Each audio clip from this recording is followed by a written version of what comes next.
Hey guys, I just wanted to update you on the 40-gallon breeder project. It's been a while since I've posted any videos.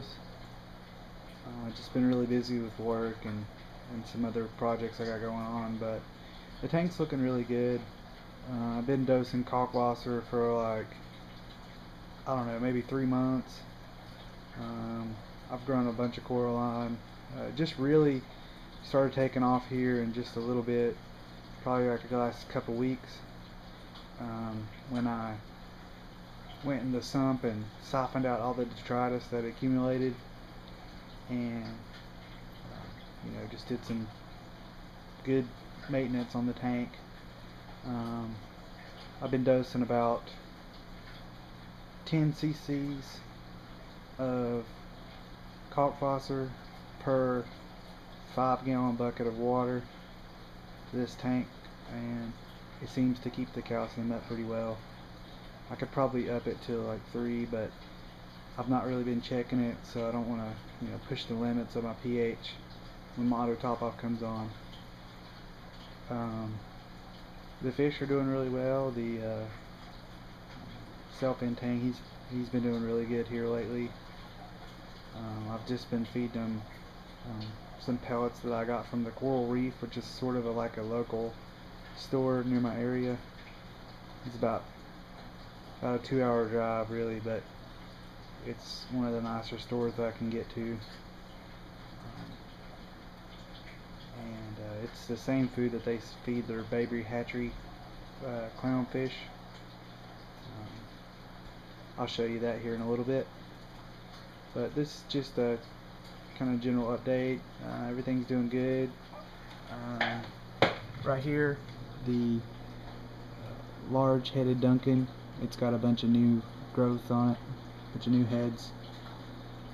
For a long time this Duncan didn't do very good at all in my other tank, but now he's doing pretty good. And then this Duncan, he's doing good too. He's had, I wouldn't never know if he had any new heads or not because he's got so many, but he was looking really good. But you can see that was a, I don't know how you pronounce it, Lapastria, orangeade Lapastria. And it started bleaching out in my 55-gallon tank, so I moved it over here, and I don't think it's going to make it, but I put it over here anyway to see if it would. And a lot of my hermit crabs and stuff that I've gotten from my cleanup crew, what is it,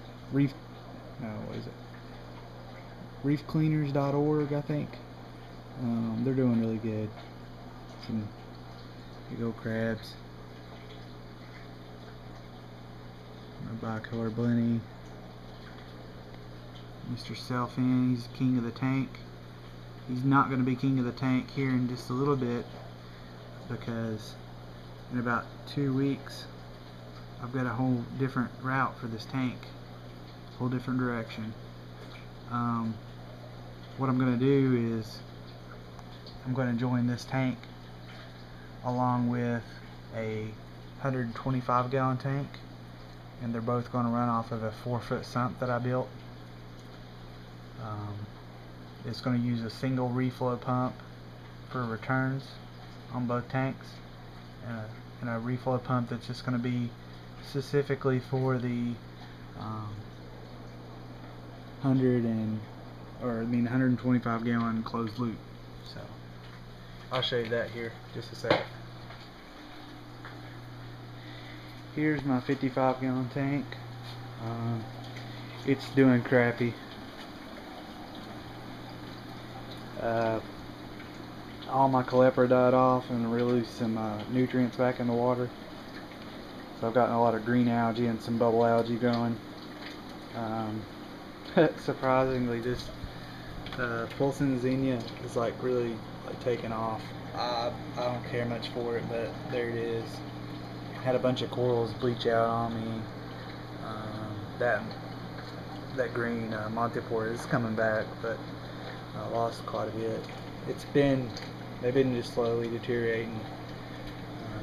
I'm not really sure why. This pink line bird's nest, it's actually grown a lot. I'm going to be happy to see it grow, you know, and get it over my new tank. And that green blue acrotor is doing pretty good. And this millipora, it was for a long time, it was kind of like not growing and just the pops worn out, but just randomly it decided to come back out and start doing good. But that's kind of just a general update on here. You know, custom built sump and stuff for this tank too.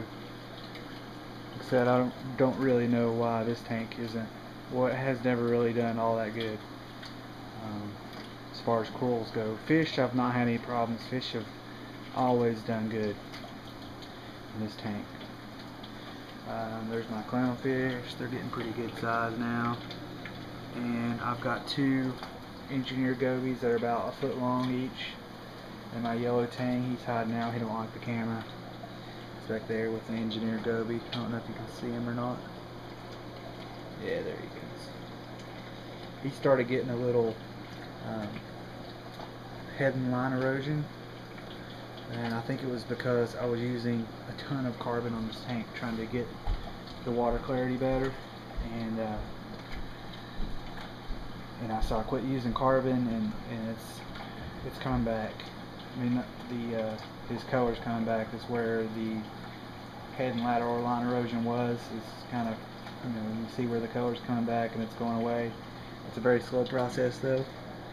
And there's a bunch of green star polyps going too. But there's a quick little look at this 55-gallon tank. This is my new project. You can't really see it. Well, I don't think you can anyway. Probably can't see it very well, but it's a 125-gallon tank, 6 foot. And I painted the glass black. I installed a, let's see if I can show you. I installed a glass holes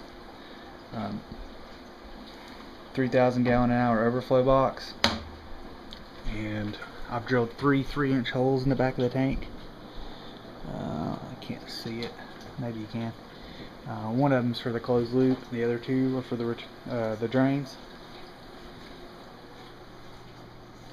Here is my sump that I built, the 4-foot sump. It turned out pretty good. I'm going to Euro brace it and do a few more things too. I've got to drill my holes for my filter socks. I got to go to Lowe's and pick up a hole saw for that. And I'm going to drill a hole at the end of it for my return pump. And my plans are to put the 40-gallon breeder, which this tank is going to go back against the wall. It's about a foot away from the wall right now. It's going to go back against the wall, and as far, well, within reason, against the wall. And the 40-gallon breeder is going to go right here where this, I don't know what you call it, wardrobe thing's at. Then they're both going to be run off the same sump. I'm going to use a Reef Octopus XS 200 for my skimmer, and I'm going to, yeah, like I said earlier, I'm going to use 2 reflow dart pumps, one for a closed loop on this tank and one for returns. And then I'm going to build DIY LED lights that are going to go, I'm going to build 3 of them. They're 100 watts each. One's going to go here, here, and here. And then I'm going to mount them on a piece of aluminum angle that's going to go underneath here, and it's going to be on a track so you can slide the lights back out of the way, so if you need to get down in the tank you can. And that's just the general idea that I'm trying to go for. But that's pretty much it. Hopefully here next week I can order my skimmer, and then the following week I'll start trying to get everything plumbed together and move my 40-gallon breeder over to where it's going to be, and then I can just order my sand and my rock and my other pump for the 125 and get it cycling. And then once it's cycled, I'll be able to transfer my livestock over to the new tank. I'll probably wait a few more weeks after I put the fish in to start moving my corals over, because I don't want anything to happen to them, you know, what I've got left. So, but that's where I'm going from here. I'm going to sell this whole setup. Hopefully, I'm going to get all new live rock, and I'm just going to keep my corals, and I'm going to sell the whole tank, skimmer, and everything. I might keep my MP10 and my auto top off, but that'll be it. Thanks for watching. If you want to check out more of my videos, you know, that would make me happy, and you might want to subscribe so you can see the next time I update. But I'll see you later.